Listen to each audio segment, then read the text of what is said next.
What is up, everybody? Welcome back to a special edition of the Husky Fat Podcast. It is in prime time, and we are coming to you live from Facebook and our YouTube channel. Tonight, we're going to talk to both sides of the main event for the charity that we have coming up. But until then, I'm your host, Dylan. To my left, y'all know him, we love him, the sexiest man alive, Mr. Scott, motherfucker Jones. Dylan, how are you, my friend? Hey, I'm good. It feels nice being here at night. It does, man. It brings a whole different vibe, and we're going to bring a whole different vibe to this podcast because we've got the main event of our charity event that we've been asked to put fights on for the Come Up Foundation on November 21st. We've got the main event. These are the two guys. We have our current small gloves heavyweight champion, and we have the contender. We've got Davis Rossio Jr. here as well, who will be fighting Myron Dennis in an actual rematch, and we got them both here to talk to each other and kind of talk this thing out. Just to kind of let you guys know, this show that we have coming up here on November 21st, it is for the Come Up Foundation, so that means 100% of the proceeds go directly to the foundation. 100% of those proceeds go directly to help kids, man. The Come Up organization, it goes into areas throughout the city. They offer free martial arts training, tutoring, mentorship, anti-bullying curriculum to kids for free. They don't charge. It's stuff, like we've talked about before. You go to an MMA gym, it's $150 just to walk in the door. They're teaching these kids. They're not even teaching these kids about martial arts. They're teaching them about life, and it's something that you guys need to support. And so that being said, without further ado, why don't we bring in the champ and we bring in the guy wanting to steal his belt? Absolutely. First, he is the challenger from Youngstown, Ohio. They call him the Pitbull, Davis Rossio Jr. And he is the reigning, defending heavyweight small gloves champion from Oklahoma City. Please welcome Myron Light Skin Dynamite Dennis. What's up, fellas? We're going to get into this. First off, I want to thank you guys. I know you guys are busy. You work day jobs, you train full time, you have kids, you have families, so it means a lot for you to take the time to come on and speak with us for a few minutes here this evening. So we're going to get into it. The first thing, just to start off, since this is a charity event, and I know Myron knows a little bit about the Come Up Foundation since him being here from Oklahoma City area. I knows a little bit about what they do. The question I have for both of you, and Myron, you can start this. You can go first. If you had an organization back when you were a kid or back when you were in school that would have offered you free martial arts training, not only free training, but provided you the ability to get to that training, provided you to the gear, you had access to a program like that growing up, how do you think that would have changed your life, changed your childhood, even changed your career further on down the road? Honestly, just starting back in 2008, there wasn't as much opportunity, especially there wasn't a lot of gyms around in the Middale area. So we only had a couple and we had to kind of try to figure it out. But if it was a system that was put in place, like you said, that was providing the transportation, providing the mentorship, as well as the high level training, I could have been at a high level even at a earlier stage in my career, because now with the Come Up Foundation, you got kids that are preteens, teens, and they're training like professionals already. Yes, sir. Same question to you, Davis. If you'd have been given an opportunity growing up to be able to train martial arts, they have programs as an elective in some schools here, they have after-school programs and everything else. How would that have changed your childhood growing up, or would that have affected you in a positive way? Yeah, I definitely think starting earlier in life would be a big opportunity to be more comfortable in the environment of fighting. Definitely give young kids things to do instead of, just being hoodlums and doing things they don't really need to do when you're a kid. And I wish I would have started a little younger. I started at 17 years old. I honestly never trained martial arts ever until I just jumped into it. And then as soon as I jumped into it, I had my first MMA fight just to try it out. and got my ass kicked, and then learned from there and keep going. Sure. Yes, sir. Well, all right, guys. Well, we're going to get right to it. Dylan, Dylan, you want to kick us off here? Who we got first? Who are we talking to first here? All right, so obviously this question is going to go kind of to both of you. I'm going to start with the challenger. Coming from your first fight, or what did you learn from your first match that you're taking into your the second rematch? First thing I will say I learned, I said this previously, is by far the best person I fought in MMA or kickboxing. I learned the difference between like just being good and your fight IQ. He's very smart. He's able to think and change things in between. And honestly, it's the first time I ever fought someone who could just systematically change back and forth. And I was impressed and I learned a lot from it. And I got to show some of that in my last fight, that the things I learned from him, and then just added it to my own game. Awesome, absolutely. And for you, Myron? The biggest takeaway from the fight was, just like the ability to put him away. It was in the last round, within the last few seconds of the last round. It was by head kick knockout. And so just knowing that I can get him out of there, he knows it, I know it. And like the takeaway is I don't have to wait till the last round. I can do it the first round this time. All right. I'll take this one. We'll go with Myron first this time. In your opinion, and this is coming from, and funny, I watch 99% of Mr. Cook's cards out there. We're big fans of XFN over here at Husky Fat, and that just happened to be a card that I missed. But so I honestly have not rewatched. I've seen the highlights, obviously, but I have not watched you guys' first match entirely. Myron, in your opinion, if you hadn't have found that timely strike in the last round, how do you think the cards would have gone? Did you feel you had done enough to win? Yeah, I think I did enough to win, but I still wasn't good enough. Even the knockout wasn't good enough. It took too long. I don't want to be in there playing around, making it too pretty. I want to make it ugly. I want to make it nasty and do or die from the get go. So I'm 36 years old now. I've been doing this for a while. I want the highlight knockouts, the highlight finishes, and yeah, I just want to get it done early this time. Same question. Same question for you, Davis. Take out the last 10 seconds of that fight. If the fight would have gone to the scorecards, how did you see that fight panning out for you? I felt like the fight was good, but we both hesitated a lot. I think he was ahead a little bit on the scorecards, and I feel like I waited too long to really get started, and he took over in the earlier rounds, and I was just really slow starting. But overall, I enjoyed the fight. I learned a lot from it, and I'm excited to get back in there. I'm with him. I don't want it to go 5 rounds. I'd rather one of us go out sleeping. So I'm there to do the same thing he is. Like I tell everybody that I've ever trained in my entire, you're going to get paid the same no matter what. You might as well go home early and go to the bar, right? Just my thoughts. Dylan, go ahead. We got to get the sound effects. I always jump the gun. You're both veterans of the fight game. At this point, do y'all still spar heavy, or is it something that, or do you like watch video still of your opponents, or is that something you just put in your coach's hands and allow them to do the work and you just put in the training? I'm going to start with you, Davis. Um, I do heavy sparring probably once a week. And then other than that, it's just about technique and getting comfortable in uncomfortable positions and just trying new things and trying to be creative, but yet still fundamental and just keep learning. That's all. Yeah, I like to. At this point, I still like to spar hard when I have a fight coming up, especially the 6 weeks out. I like to really push the pace, and so I'll spar about once or twice a week.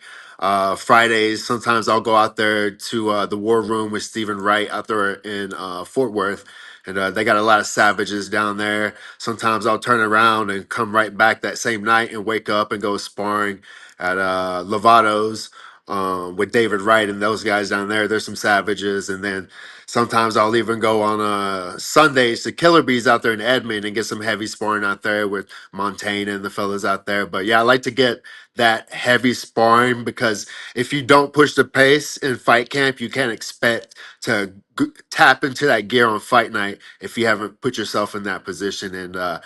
And honestly, I'm feeling really good. I've been pushing it hard and sparring, and I've been having a lot of fun with it. Honestly. Yes, sir. Yes, sir. Um, uh, the one difference between this match and the last match you had, the one glaring difference, obviously, is the type of gloves. Right? This is small gloves. This is the small glove division. So we're taking away that little bit of padding, which you don't have much in those 10-ounce gloves, but you got something. We're taking that away. Is this something that you guys have to prepare differently for, or it's? I mean, I know you both have had a lot of MMA fights. Doesn't really make a difference one way to you or another. What are your thoughts on it being in the 4-ounce gloves? Myron, you go first.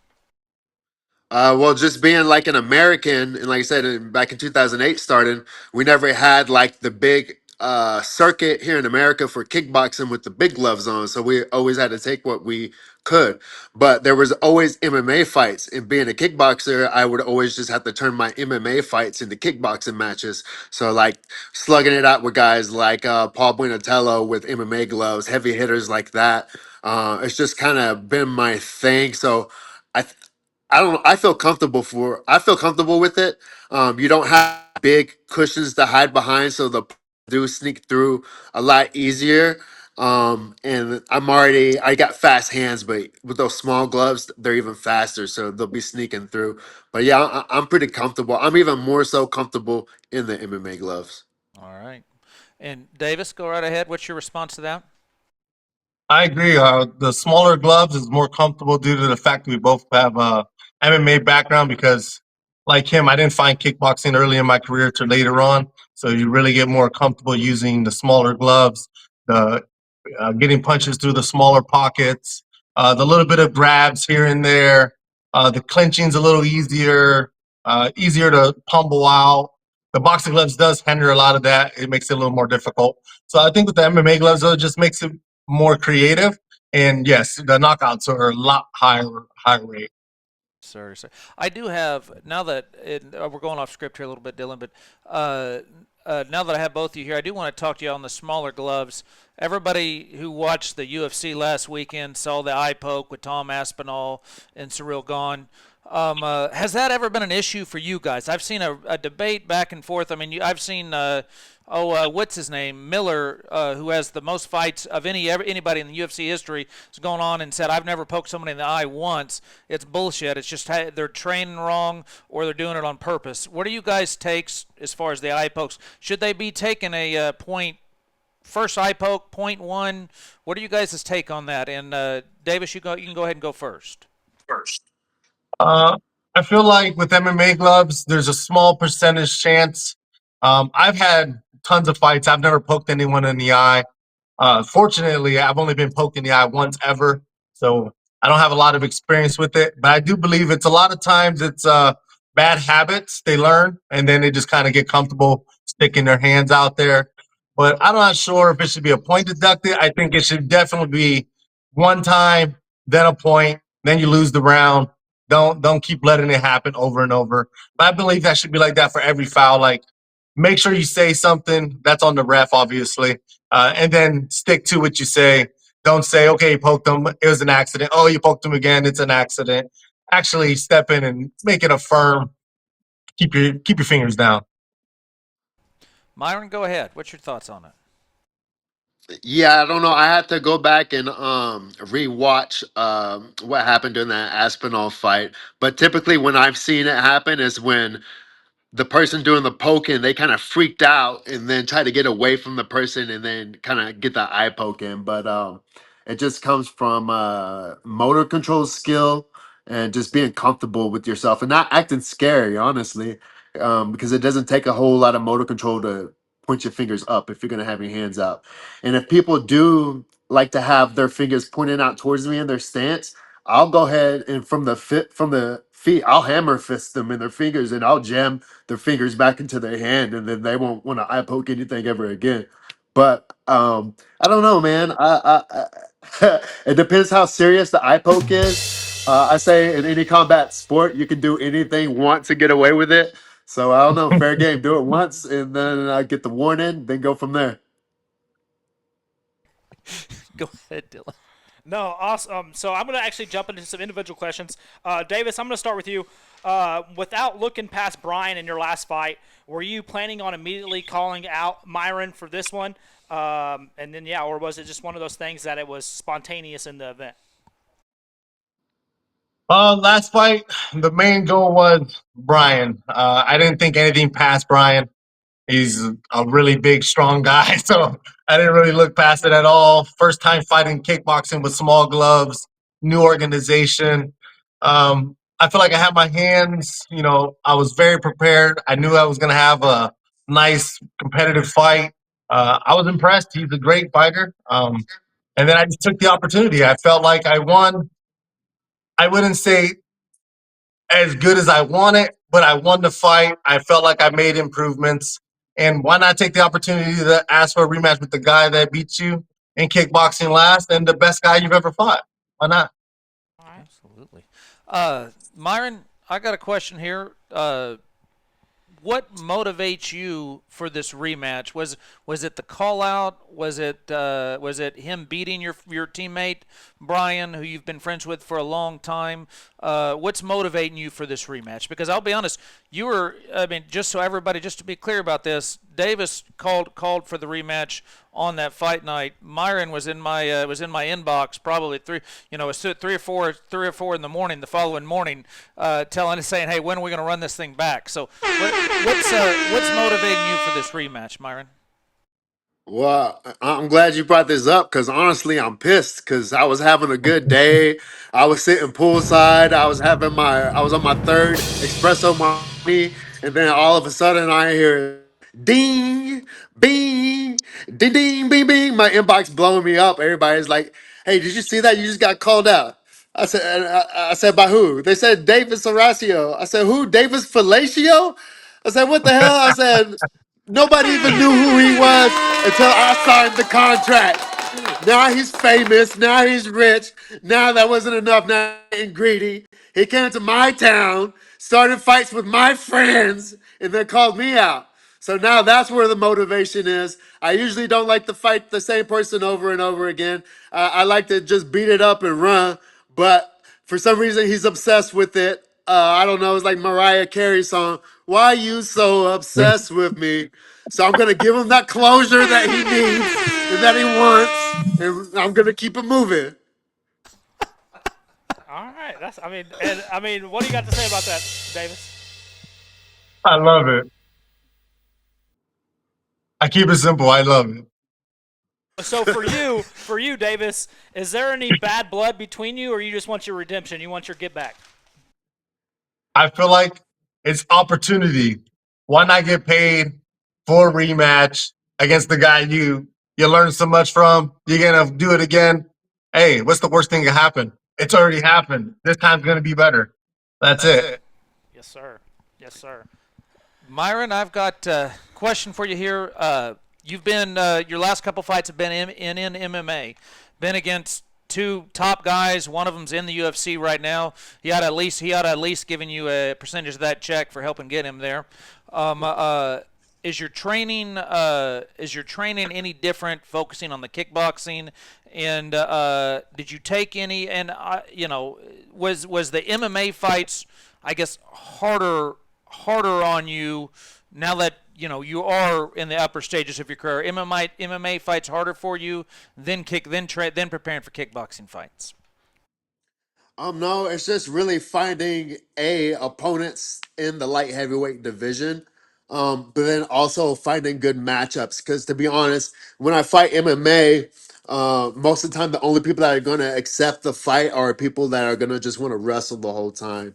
And so my last three losses, were all due to the grappling. They spent zero time striking at all because they already knew what was gonna happen. But on the flip side, All the kickboxing fights that I have recently, where people were forced to stand up with me, they all got like seriously damaged and injured and even knocked out. So it's like a confidence booster to me, knowing that A, nobody wants to stand with me, and B, the ones that do stand with me leave pretty hurt. Doesn't always end well. Yes, sir. Davis, is it something to where from the last fight you feel like you have to change up, fighting styles or how you're doing things, or is just something one of those things? It was just a simple mistake. You got caught late. Just didn't have the hands up. Just like I said, simple mistake with the head kick, or is it making you switch everything up? We're gonna leave that as a surprise. We're just gonna have fun. And Yes, sir. Can't, I'm gonna can't, be can't, creative. he can't give away that game plan now. Can't. But you can't hate on us for at least trying to get it out of you, Right. man. We're trying to give the audience some spice coming for this one. Myron, you've been very active since you last fought Davis. You've been quite a bit more active than Davis has since the first time you fought. Do you think that helps keep you in rhythm, keep you in fight mode? You're constantly in camp, or do you think it's being that active is kind of draining on you and takes its toll? What are the advantages and disadvantages you feel like being as active as you've been since you last fought him? Well, it's just I'm 36 years old now. I've been doing this since I was 19. So every day, sometimes twice a day, definitely in the evening, I'm always working out. So I'm always I always feel like I have to prepare for a fight that's not there, and it's kind of my peace and my calming, and it brings me balance. And so I feel like no matter what, I have to stay in the mix. No, even if I don't have to fight, I want to go to the camps where the guys are fighting in the UFC. I want to spar with those guys. I want to spar with them hard. I want to get exposed. I want to see how I do against them. That keeps me sharp as well. But staying constantly prepared like that, once I do get that call, like you got this fight, you got 8 weeks, 6 weeks, whatever, then I love that feeling of just locking in and just turning up from there 100%. Because you can't do that year round. But when you do get that call, you get to turn up. I love that feeling. But I definitely feel like staying active as far as my sparring partners, high level sparring partners, cornering my students and teammates at fights and being on the fight scene myself. I definitely feel like a advantage for sure, and I definitely feel hot and ready to go, like a little pizza. I'm going to kind of kick the same question a little bit different over to you, Davis. The opposite. You have not been as active as him since you last fought him. What have you had? What maybe two? Am I getting it right? Am I getting it two matches since you fought Myron or one?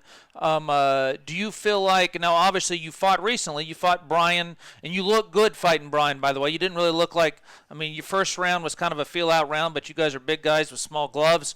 But you look like you got a rhythm early, and you look good.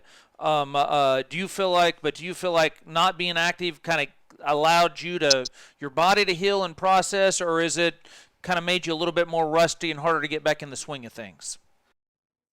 I'm with Marlon on the part that it's a little hard to get matchups in general. Every time I go to MMA, I only get crotch sniffers as well. They just want to hold you down, not really fight. So I don't stay as active, unfortunately, but I do lots of sparring. I do lots of cross training with different gyms here. I go train with a lot of guys. So I get my hard rounds in. I get my real rounds in. I honestly I don't mind that I haven't had a lot of fights because luckily I don't have a lot of damage as well. I'm just excited and I'm ready to go. Very nice. I want to kind of jump into this, get kind of input from both of y'all. I'm going to start with you, Davis. How do you see this fight panning out? I think this fight's gonna be super exciting, very high pace, and I'd say 3 rounds or less, there will be a winner. Okay. All right. What about you, Myron? I think from the get go, I think he's gonna notice a difference in the speed from last time. And then also, I've been doing strength and conditioning a lot since my last fight. You see my bicep popping right there. I've also been doing yoga, so I'm extra limber. I can get that head kick up to even faster now. So I think it's gonna feel a difference in my power level. You know, like on Dragon Ball Z, where they sense the level, he's gonna feel that. He's gonna feel that power and energy level super high. He's like, what the fuck? So I'm seeing early first round knockout. I called it here first. He All right, went. that's a bold one. He went Dragon Ball Z reference. That's a first for the Husky Fat podcast, man. I love it. I love it. I love it. Davis, man, we appreciate you coming on.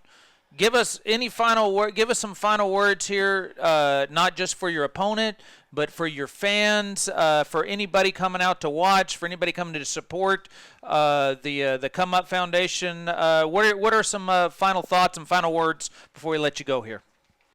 Yeah, I want to thank you guys and the foundation for bringing me out, taking me up on the opportunity. I asked for the fight.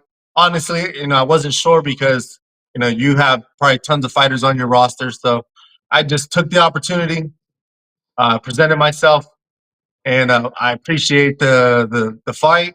I'm excited. I promise you, it's going to be better than the last fight. I felt like last fight could have been better. This fight's going to be better, action packed, and there will be a finish. Sir. Myron, same question for you.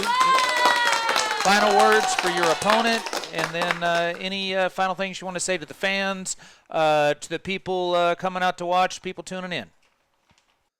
Just shout out to all my teammates at Lovato Southside, all my students at Level Up Kickboxing, my strength and conditioning coach at Green Strength, my yoga coach at Yoga Box OKC.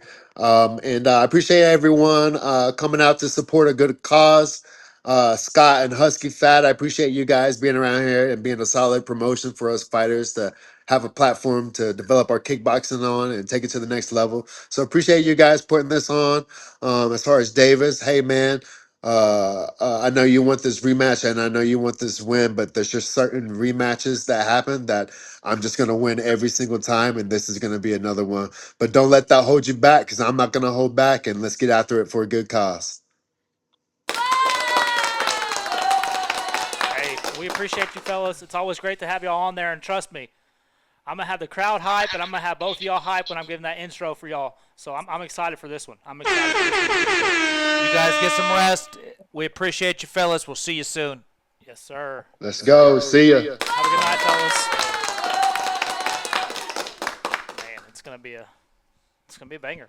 Man, I'm telling you, if that doesn't get you hyped for a fight, I don't know what does. No. Both these guys are solid. Both these guys are veterans. They've been around a long time. Rossio has held belts in 3 different weight classes for different promotions. In his fight with Myron, his first fight out at XFN in Tulsa, I mean, you can ask the legend Mr. Cook himself out there. It was a banger fight, So there's a lot of anticipation for this. I've heard people who saw that fight in Tulsa is going to come down and wants to come down and watch the rematch for this. So it's something you're not going to want to miss. And to make it even better, it's for a great cause, man. I mean, like I said, the Come Up, they're not just teaching people how to punch and how to kick. They're teaching people life skills. They're giving kids a chance who wouldn't normally have a chance. They're taking teens who are homeless and finding them homes. They're and that's not me just saying that. That's an actual story that it's not my story to tell, but that is a story. So expect great things from this event. Expect even greater things from this foundation, and I'm excited for it, brother. Anything else you want to add before we call it a night? No, I mean, again, just it's great having the main event on here. It's great doing this at 8 o'clock in the evening, just because I feel like more people are involved in it. More people are watching, kind of figuring out, hey, what's going on here? Let me click on this. Let me stay tuned. But again, it's for a great cause. So if you haven't got those tickets yet, there are gonna be some GA tickets available. Josh will pop up a barcode here in a second. Oh, it's already up. Click the barcode right there. 100% of the proceeds go to the Come Up Foundation. 100% go to the Come Up Foundation. They're not one of those foundations where 5% actually only goes to the work and the rest pads board members' pockets. They're a growing organization. It's ran by just a couple of people, and they're invested in this. There's a few different donation options on there. Different levels of donation, which you guys can do. You can pull people together. There's different table levels there, or there is a limited general admission section there that they have put up. Originally, this was just going to be for donors, table seats only, corporate sponsorship for donors, but they wanted to get the fans involved too. So there's a limited number of general admission tickets. I want to say there's just 200, and they will go fast. So click on that QR code, go on there, select your level of donation, and come see us on Saturday. It's Friday. Friday, November 21st. So that means the night before is what, Josh? The show before the show, right? Absolutely. It's the weigh-ins. It's the weigh-ins in the press conference. And if you thought Josh! And if you thought the podcast was entertaining, just wait till these guys are in person going back and forth. So I kind of forgot about the press conference. I'm not gonna lie. yeah, dude, it's gonna be one, and we got multiple other fights that are going to be on there, high-level striking. So it's not like we're just putting one banger fight in there. Every fight's going to be a banger. We're the highest level of kickboxing you're going to find in the United States. So definitely come out. Again, we keep mentioning it for the great cause. But this one's going to be nice. And towards the end of the year, so nothing better to do because you're not going to want to be outside because it's cold. So come stay inside. Yeah, man. Watch Come enjoy it. And we'll get into the other fights later on here the next couple of weeks. We're going to have our man Emmanuel Rivera, the founder of the Come Up Foundation. He's going to come on and talk a little bit more in depth about the organization specifically. We've got a little inside peek to the organization video that's in production right now. A lot of good stuff, man. A lot of cool shit. You guys don't want to miss it. All that being said, I'm old, man. We're going to get the fuck out of here. Yes, sir. From us to you, be good to each other. We'll see you next time. Peace.